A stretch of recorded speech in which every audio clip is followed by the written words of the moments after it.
Today, we'll be discussing who is the greatest of all time, Faker or Tom Brady. Is this a dumb comparison? Let's find out.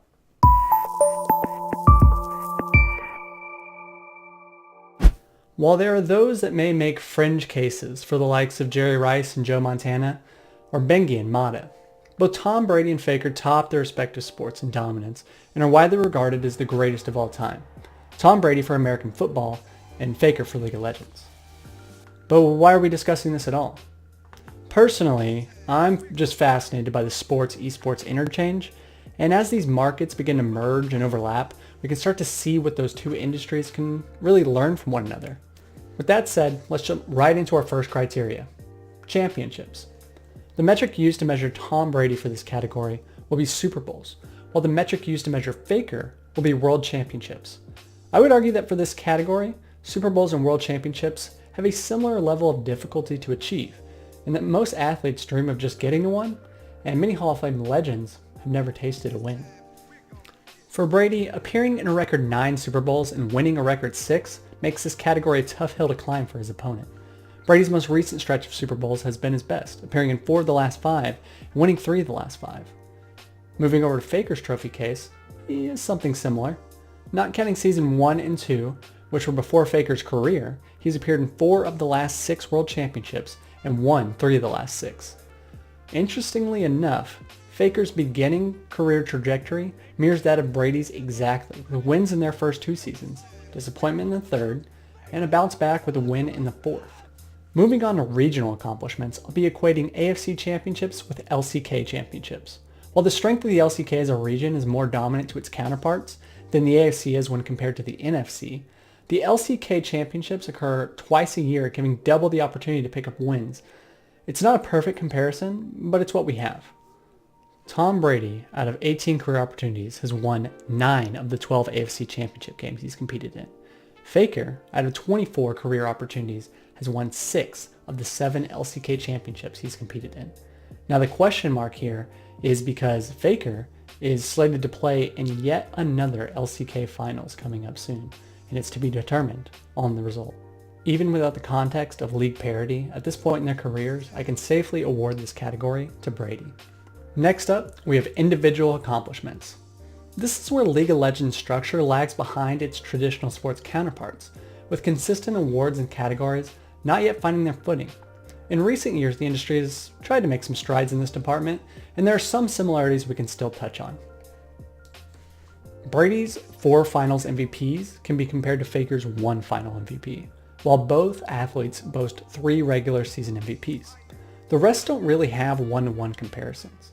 The only stat award I could reasonably find for Faker was 2 seasons of a KDA leader for mids, compared to a laundry list of stat awards for Brady, including passing yard rating touchdown leaders, comeback player of the year, All-Pro and Pro Bowl honors.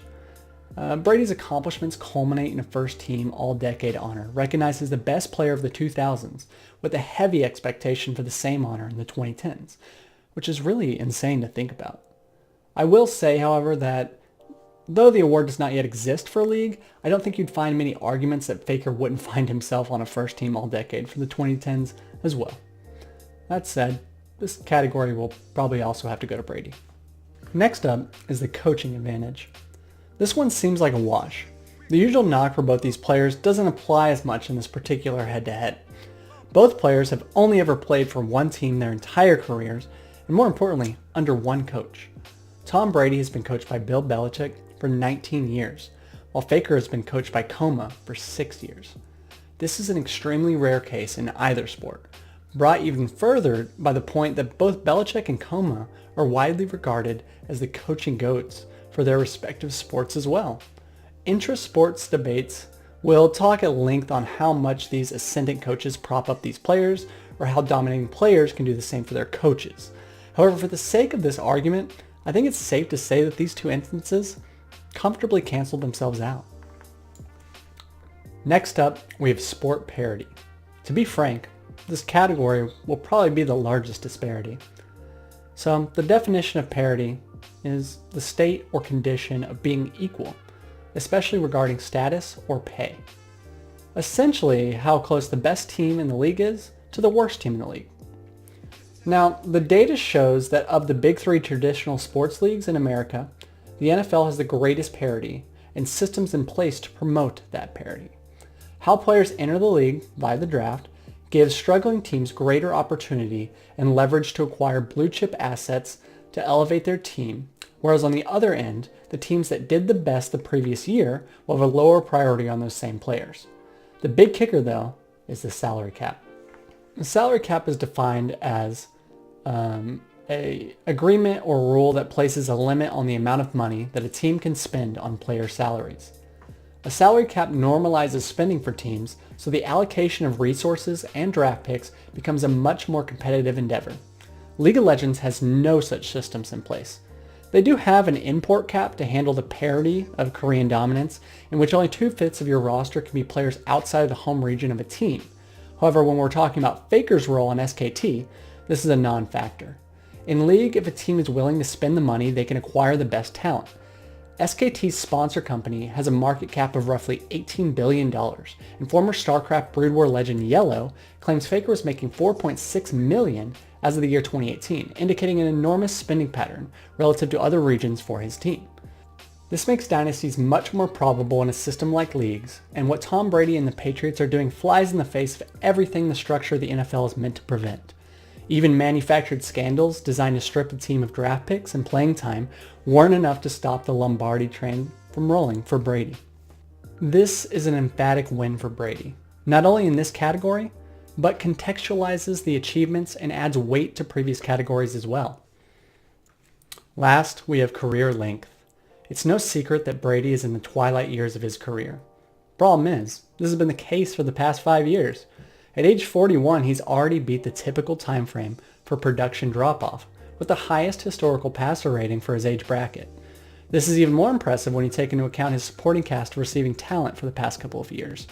He has said he would like to play until he's 45, and what seemed like lunacy when first introduced seems much closer to reality than previously thought. However, Brady started his career at Faker's current age, 22. Just halfway through high school, Faker would drop out as a highly recruited prodigal talent. All of his success so far has come before the prime of his life. While Brady is breaking past the physical limitations of the human body with modern medicine and lifestyle techniques, esports is entering an age where previously short careers are lengthening at an exponential rate. Faker could feasibly play League of Legends for another 15 to 20 years.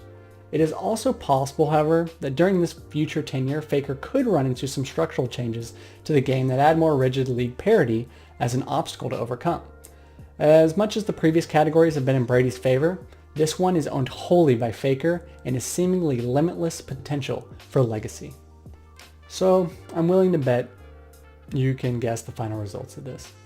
Faker is without a doubt a transcendental League of Legends player, and in the conversation for the greatest esport athlete across any game.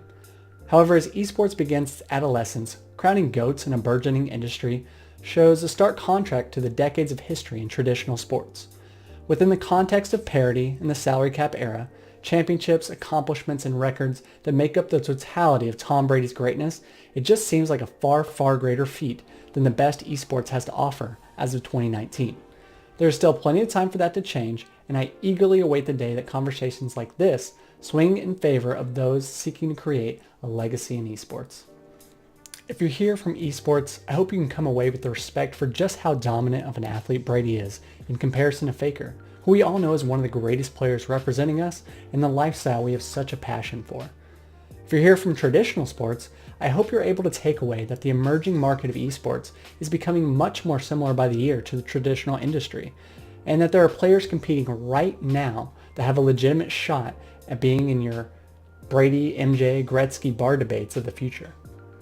If you want to learn more about both of these superb athletes, I suggest a couple of sources that helped guide me in the making of this video. For Faker, there's a wonderful ESPN story by Mina Kimes, The Unkillable Demon King. Additionally, Thorin's Faker League's Ultimate Outlier and Faker Transcends League videos are great sources for contextualizing Faker's legacy. For Brady, the book Belichick and Brady is a personal favorite of mine and encapsulates the trials and tribulations of the greatest sports dynasty of all time. Remember to leave a comment with your thoughts, like if you liked, and subscribe to see more videos on the esports, traditional sports interchange. As always, stay passionate, and I'll see you guys in the next one.